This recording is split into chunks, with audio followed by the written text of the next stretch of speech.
I am obviously the worship leader for LYC this year.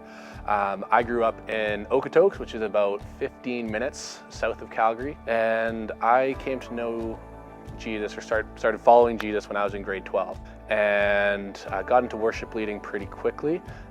People in my church realized that I was musical and first got me playing guitar. Very quickly after that, I started leading worship and kind of getting pushed into, hey, maybe you should be a worship pastor. So I decided to follow that route, and I went to Ambrose for 6 years. And I got a double major, so I have a degree, a Bachelor of Arts in Music and a Bachelor of Ministry in Worship Arts. I became a worship pastor, and after 2 weeks I quit. I don't know, just to go with our theme of the weekend, it felt a lot like bondage, and I had to be there. It wasn't a freedom thing. I wasn't there because I wanted to. I wasn't there because I really loved the people and wanted to serve them. I was there because I was being paid to be there.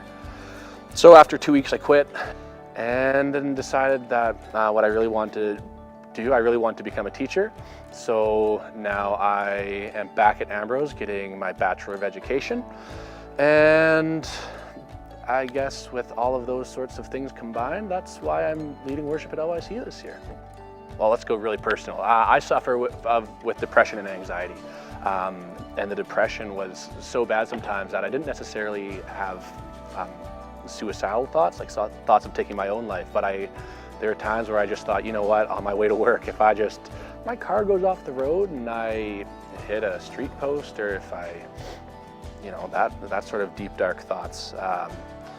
And then somebody sort of gave me this Bible verse. It said, "Do not be anxious, because he cares for you." And that sort of got my mind thinking, and kind of got me just looking at God as not someone who was just watching me suffer through this and not caring. This one verse made me realize that God completely understood what it was I was going through, and he was weeping for me.